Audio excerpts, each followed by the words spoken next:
우리 이제 부부인데 음. 통장도 같이 쓰는 게 맞지 않아요. 음. 부부가 서로 수익자로 해두는 게 맞지. 네. 아들은 자기 살 길이 있잖아. 재혼한 이들에게는 어떤 일이 있었던 걸까요? 사연 시작합니다. 김영숙이 혼자가 된 것은 예순이 채 되기도 전이었다. 남편 이정수는 폐암 판정을 받은 지 불과 6개월 만에 세상을 떠났다. 너무 빠른 작별이었다. 의사가 시한부를 선고하던 날 영숙은 병원 복도 의자에 앉아 한동안 일어나지 못했다. 다리에 힘이 없는 것이 아니라 어디로 가야 할지를 몰랐다. 집에 돌아가도 남편은 곧 떠나게 될 것이고 그 이후의 집이 어떤 공간이 될지 상상조차 되지 않았다. 35년을 함께 살았다. 아침마다 밥상을 마주하고 저녁이면 나란히 뉴스를 보고 별것 아닌 이야기를 별것이냥 나누며 살았다. 그것이 인생인 줄 알았다. 아니, 그것이 전부인 줄 알았다.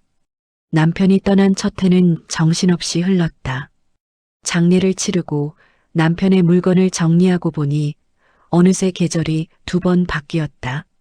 아들 재원이와 딸 수진이가 번갈아 들러 어머니를 살폈지만 그들에게도 삶이 있었다. 재원은 회사 일이 바빴고 수진은 어린 아이들을 키우는 중이었다. 영숙은 괜찮다고 했다. 실제로도 그렇게 믿으려 했다. 2번째 해부터 외로움이 본격적으로 찾아왔다. 식탁에 혼자 앉는 것이 이상하게 느껴졌다. 밥을 차려도 먹는 둥 마는 둥 하게 되었고 반찬 가짓수도 하나둘 줄었다. 누군가와 나눌 이야기가 없으면 생각 자체가 줄어든다는 것을 그때 처음 알았다. 창밖을 바라보다 저도 모르게 남편에게 말을 걸고 있는 자신을 발견하고는 쓸쓸함에 고개를 돌리기도 했다. 은퇴는 외로움에 기름을 부었다. 32해 동안 초등학교 교단에 섰다. 아이들의 제잘거림과 분필 냄새가 그녀의 일상이었다. 정년 마지막 날 학교 후배들이 꽃다발을 안겨주며 이제 푹 쉬라고 했다. 영숙은 웃으며 손을 흔들었지만 교문을 나서는 발걸음이 무거웠다. 이제 매일 아침 갈 곳이 없다는 뜻이었다. 처음 2달은 그래도 버텼다. 그동안 못했던 집 청소를 하고 오래된 드라마를 다시 보고 책도 꺼내 읽었다. 그러나 사람이 없는 공간에서의 활동은 어딘가 공허했다. 웃기는 장면이 나와도 웃으면 금세 허전했다. 감동적인 구절을 읽어도 나눌 사람이 없으면 감동이 사그라졌다. 딸 수진이 동네 문화센터를 권했다. 처음엔 손을 저었다. 그런데 가는 노인이 되었다는 것이 왠지 서글펐다. 그러나 수진은 단호했다. 엄마, 집에만 있으면 몸도 마음도 굳어. 그냥 구경만 한다 생각하고 한 번만 가봐. 영숙은 마지못해 등록했다. 수채화 입문 반이었다. 첫날 그녀는 뒷자리 구석에 앉아 주위를 살폈다. 대부분 혼자 온 중장년 여성들이었다.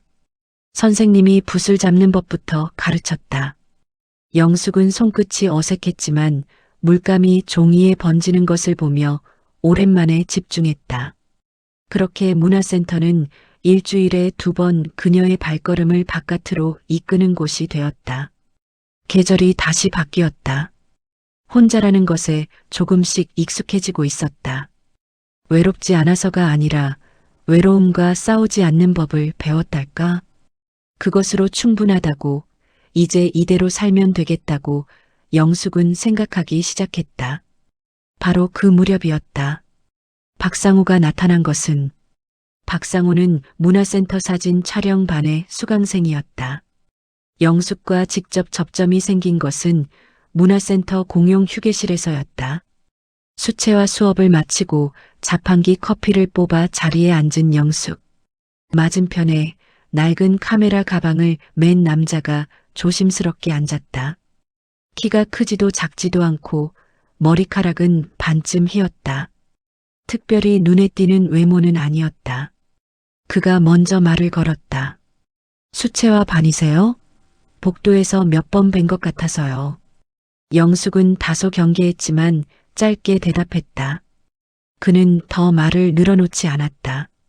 그냥 각자 커피를 마시다 먼저 일어났다. 그것이 전부였다. 두 번째 마주침은 일주일 후였다. 이번에도 그는 말을 오래 하지 않았다. 다만 영숙이 자판기 앞에서 잔돈이 없어 머뭇거리자 조용히 동전을 넣어주고 말없이 돌아섰다. 영숙이 고맙다고 하자 그는 그냥 웃기만 했다. 말수가 적은 사람이었다. 영숙은 그 점이 오히려 편했다. 말이 많은 사람은 무언가를 얻으려는 것처럼 느껴질 때가 있었다. 이 사람은 달랐다. 세 번째 만남에서 그는 자신이 오랫동안 작은 철물점을 운영하다 정리했다고 했다. 아내는 오래전 교통사고로 잃었고 자식은 미국에 있는 아들 하나뿐이라고. 말투는 담담했지만 그 안에 쓸쓸함이 묻어 있었다. 영숙은 자신도 모르게 그 쓸쓸함에 동질감을 느꼈다. 그 후로 두 사람은 수업이 겹치는 날이면 자연스럽게 휴게실에서 잠깐 시간을 보내게 되었다. 상호는 여전히 말이 많지 않았지만 세심했다. 영숙이 어깨가 결린다고 무심코 말하면 다음번에 파스를 사와 내밀었다. 날씨가 추워지자 영숙이 즐겨 마시는 자판기 커피 대신 보온병에 따뜻한 차를 담아왔다. 크게 대단한 행동이 아니었지만 그 작은 챙김들이 쌓였다. 영숙은 처음엔 선을 그었다. 이 나이에 무슨 하는 생각도 있었고 아이들이 어떻게 볼지도 걱정이었다. 그런데 상호는 전혀 서두르지 않았다. 밀어붙이거나 감정을 과하게 드러내지 않았다. 그냥 묵묵히 그 자리에 있었다. 봄이 되어 문화센터 수강생 야외 나들이가 있었다. 버스 안에서 상호가 옆자리에 앉더니 창밖을 바라보며 조용히 말했다. 영숙 씨와 같이 있으면 좋습니다. 말 안 해도 편하고. 영숙은 창밖을 보며 아무 말도 하지 않았다. 그런데 마음속 어딘가가 조금 따뜻해졌다. 오랜만에 느끼는 온기였다. 경계하던 마음의 빗장이 소리 없이 풀리기 시작했다. 두 사람은 그의 여름 몇 차례 둘이 식사를 했다. 동네 국밥집, 냉면집, 시장 안분식점. 거창한 자리가 아니었다. 상호는 항상 영숙이 먹고 싶은 것을 물었고 계산은 번갈아 했다. 밥을 먹으며 천천히 서로의 이야기를 나눴다. 영숙은 교직 시절 이야기를 했고 상호는 젊은 시절 장사하며 고생했던 이야기를 했다. 아픔의 결이 비슷했다. 고생한 사람의 눈에서 나오는 공감이 있었다. 가을이 깊어지던 날 상호가 조심스럽게 말했다. 이렇게 사는 것보다 같이 사는 게 낫지 않겠습니까? 나이가 있으니 서두를 생각은 없습니다만 영숙 씨가 싫지 않으시면. 영숙은 한참 생각했다. 밤에 혼자 누워 아이들 얼굴을 떠올렸다. 며칠을 고민했다. 그러나 결국 고개를 끄덕였다. 이 사람이라면 괜찮을 것 같았다. 말보다 행동으로 보여준 사람이었다. 적어도 그렇게 보였다. 그것이 영숙의 치명적인 착각이었다. 혼인신고를 마친 날 영숙은 오랜만에 마음이 가벼웠다. 재원이와 수진이는 처음엔 반대했다. 특히 재원은 단호했다. 엄마 모르는 사람이에요. 재산 문제 생기면 어떡해요. 영숙은 아이들을 달랬다. 상호를 직접 만나게 했다. 상호는 아이들 앞에서도 조용하고 점잖았다. 어른스럽게 처신했다. 수지는 그래도 좀 더 두고 보자고 했지만 재원은 결국 어머니의 뜻을 존중했다. 작은 식사 자리로 혼례를 대신했다. 양가 자식들과 친한 지인 몇 명이 전부였다. 영숙은 연한 분홍 블라우스를 입었다. 사진을 찍으며 환하게 웃었다. 오랜만에 웃음이었다. 신혼 첫 달은 평온했다. 상호는 영숙의 집으로 들어왔다. 30평 남짓한 아파트였다. 영숙이 남편 정수와 수십 년을 살았고 남편이 떠난 뒤에도 혼자 지킨 곳이었다. 상호는 짐이 많지 않았다. 가방 2개와 박스 몇 개가 전부였다. 그는 집 안 구석구석을 둘러보며 감탄하는 척했다. 깔끔하게 잘 꾸며놨네. 역시 선생님 솜씨야.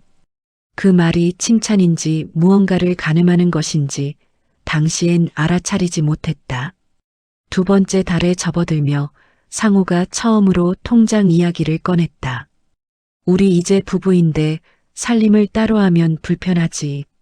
통장 하나로 합쳐서 관리하면 어때? 영숙은 그럴 수도 있겠다 싶었다. 그런데 어쩐지 선뜻 내키지 않았다. 수진의 말이 떠올랐다. 그래서 애매하게 답을 미뤘다. 상호는 그 자리에서는 더 이상 말하지 않았다. 다만 며칠 뒤 슬쩍 다시 꺼냈다. 이번엔 다른 방식으로. 내가 생활비 관리를 맡을게. 영숙 씨는 신경 안 써도 되게. 남자가 그 정도는 해야지. 그 말은 부드러웠다. 배려처럼 들렸다. 영숙은 마음이 약간 흔들렸다. 평생 혼자 살림을 꾸려온 터라 오히려 누군가가 대신해준다는 말이 낯설면서도 편안하게 느껴졌다. 결국 생활비 통장 하나를 공동으로 쓰기로 했다. 영숙의 연금이 그 통장으로 들어가게 되었다. 한 달이 채 지나지 않아 상호는 영숙의 개인 통장 잔고를 물었다. 그리고 며칠 뒤 아파트명의 이야기가 처음 나왔다. 이 집 영숙 씨 단독 명의잖아. 우리 부부인데 공동 명의로 해두면 나중에 세금이나 여러 가지로 유리해. 변호사한테 알아봤어. 영숙은 가슴이 서늘해졌다. 통장에 이어 집 명의까지.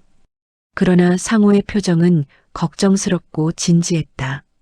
거짓말처럼 보이지 않았다. 영숙은 아직 아니라고 했다. 조금 더 생각해 볼게요. 상호는 미소를 지었다. 그래, 천천히 생각해봐. 그러나 그것은 물러선 것이 아니었다. 그 이후 2달 동안 영숙은 조금씩 이상한 낌새를 감지했다. 상호는 한 달에 한 번 어디론가 외출을 했다. 묻지 않았지만 자연스럽게 물어볼 기회가 생겼고 상호는 옛날 사업 마무리 관련해서 잠깐이라고만 했다. 어딘지 모르게 눈이 흔들렸다.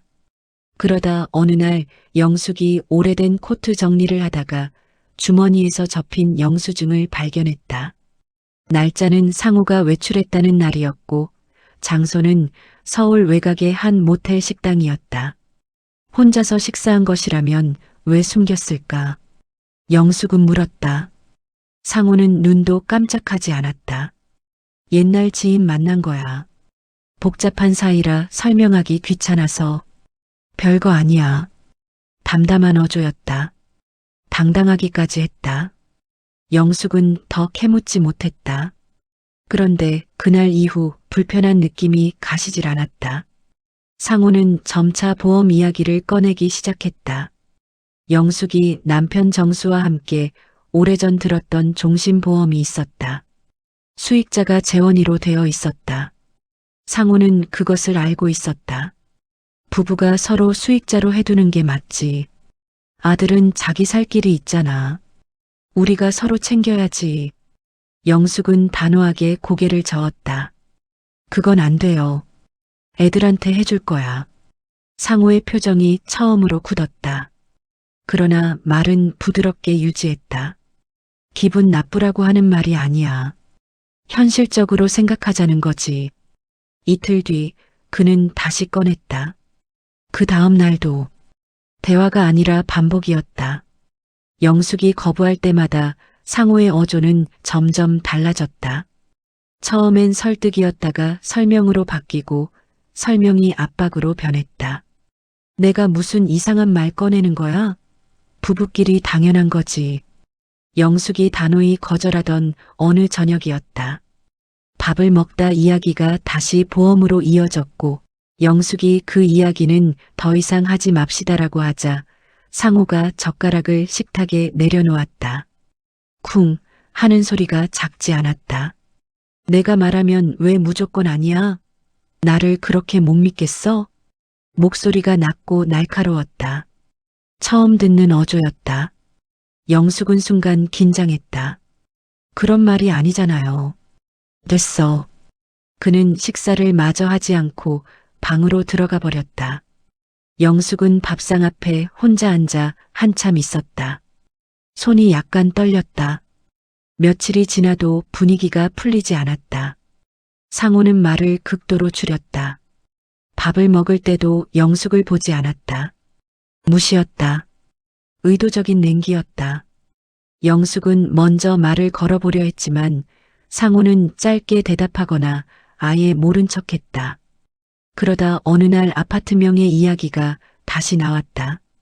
이번엔 서류까지 출력해서 들고 왔다. 여기 서명만 하면 돼. 별거 아니야. 영숙은 그건 할 수 없어요라고 말하며 서류를 밀어냈다. 상호의 눈이 가늘어졌다. 왜? 이 집은 아이들 아버지와 같이 마련한 거예요. 애들 몫이에요. 아직도 죽은 사람 얘기야. 말투가 싸늘했다. 영숙이 자리에서 일어서려는데 상호가 갑자기 팔을 잡았다. 세게. 영숙이 놀라 뿌리치려 했지만 놓지 않았다. 앉아. 명령이었다. 영숙은 심장이 쿵 내려앉는 것을 느꼈다. 왜 이래요? 놓아요. 상호는 잠시 후 팔을 놓았다. 그러나 눈빛이 달랐다. 전혀 다른 사람의 눈이었다. 영숙은 그 눈을 보는 순간 지난 1년이 한꺼번에 재생되었다.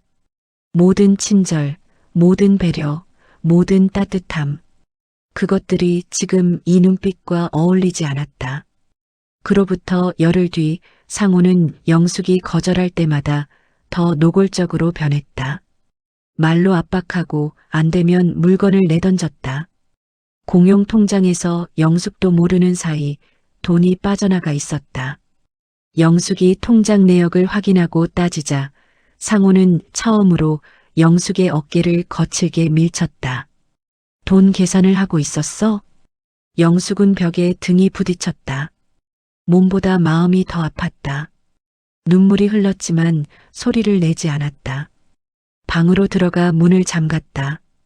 바깥에서 상호가 고함을 질렀다. 거기 처박혀 있어. 생각 잘하고 내일까지 답해. 영숙은 방 안에서 혼자 울었다. 오랫동안. 그리고 생각했다. 이 사람은 처음부터 다른 목적이 있었다. 동전을 넣어주던 손, 파스를 사다 주던 마음, 보온병 속 따뜻한 차. 그것은 공략이었다. 외로운 노인 여성을 겨냥한 계산된 친절이었다. 결혼은 수단이었고 목표는 영숙의 집과 통장과 보험이었다. 영숙은 눈물을 닦고 아들 재원에게 전화를 했다. 재원이는 그날 밤 내려왔다. 영숙이 전화로 자초지종을 말하는 동안 목소리가 흔들렸다. 재원은 조용히 듣다가 한 말이 알았어. 내가 갈게였다. 새벽 2시가 넘어 현관문이 열렸다. 재원은 어머니의 얼굴을 보더니 입술을 꽉 다물었다. 무언가를 꾹 참는 표정이었다. 상호는 재원을 보고 당황한 기색이 역력했다. 말을 얼버무렸다. 재원은 차분했다. 화를 내지 않았다. 다만 단호했다. 짐 챙기세요. 오늘 나가셔야 합니다. 상호는 처음엔 억울하다는 듯 항변했다. 부부 사이에 외부인이 끼어드는 것이 말이 되냐고. 재원은 흔들리지 않았다. 공동 통장 내역 다 확인했습니다. 그리고 어머니 팔에 멍이 들었어요. 그 말에 상호는 입을 다물었다. 영숙은 그제야 자신의 팔뚝을 내려다봤다. 푸르스름한 자국이 남아 있었다. 상호가 잡았던 자리였다.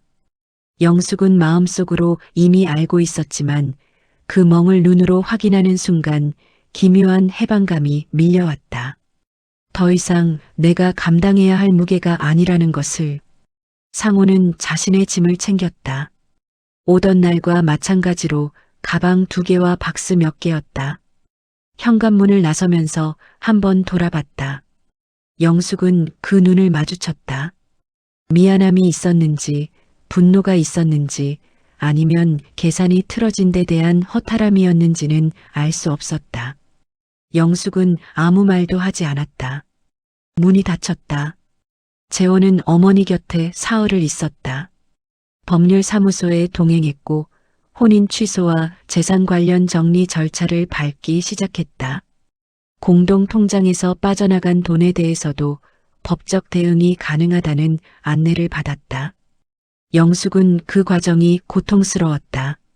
행정적인 절차보다 자신이 그렇게 속았다는 사실이 더 부끄럽고 아팠다. 수진이 올라와 어머니의 손을 잡았다. 엄마, 잘못한 거 없어. 그 사람이 잘못한 거야. 영숙은 고개를 끄덕였지만 마음속 한켠에서는 자책이 한동안 떠나지 않았다. 어떻게 그 모든 거짓말을 알아차리지 못했을까? 그 따뜻함이 연기였다는 것을 왜 그렇게 늦게 깨달았을까? 그러나 시간이 지나면서 영숙은 자책보다 다른 감정을 키워갔다. 이해였다. 자신에 대한 오랜 외로움이 사람의 눈을 흐리게 만든다는 것을 그녀는 몸으로 배웠다. 외로운 사람은 따뜻함에 약하다. 작은 배려에도 마음을 열고 의심보다 믿음을 선택하게 된다. 그것이 나쁜 것은 아니었다. 문제는 그 심리를 이용한 상대였다. 나쁜 것은 영숙의 외로움이 아니라 그 외로움을 표적으로 삼은 인간이었다. 아파트는 여전히 영숙의 명의였다. 보험도 바뀌지 않았다. 영숙이 끝내 서명하지 않은 덕분이었다. 그 완강함이 스스로를 지켜냈다. 봄이 오자 영숙은 다시 문화센터에 나갔다. 수채화 반이 아닌 원의 반이었다. 새로운 시작처럼 느끼고 싶었다. 흙을 만지고 씨앗을 심는 일이 좋았다. 뿌리를 내리는 것들을 보며 마음이 차분해졌다. 이웃 사람들이 안부를 물었다.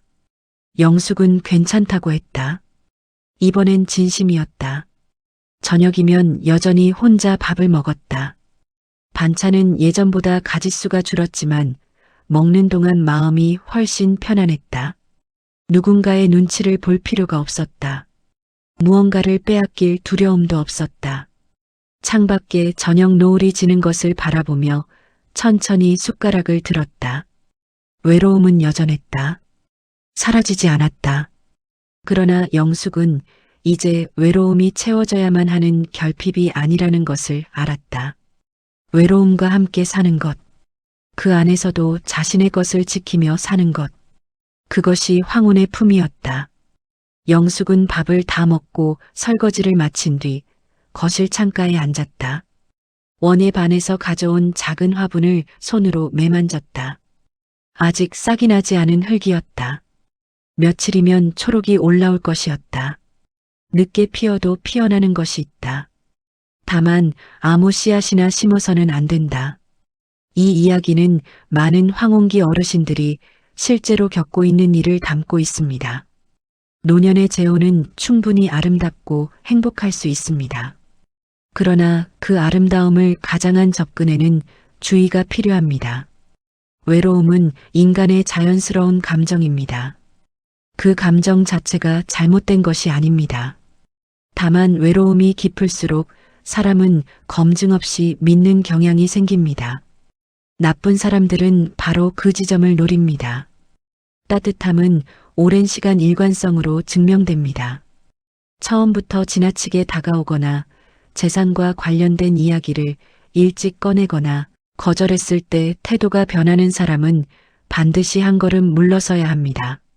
자신의 집, 통장, 보험은 어떤 이유로도 결혼 초기에 논의될 사안이 아닙니다. 그리고 만약 가까운 어른이 비슷한 상황에 처해 있다면 판단보다 먼저 곁에 있어 주십시오. 영숙이 아들에게 전화한 그 새벽처럼 누군가의 한 통화가 삶을 지켜낼 수 있습니다. 늦게 피어도 괜찮습니다. 다만 내 삶의 씨앗은 내가 골라야 합니다. 오늘의 사연은 여기까지입니다. 여러분의 소중한 구독과 좋아요는 더 좋은 사연을 제작하는데 큰 힘이 됩니다. 오늘도 건강하고 평온하시기를 진심으로 바랍니다. 감사합니다.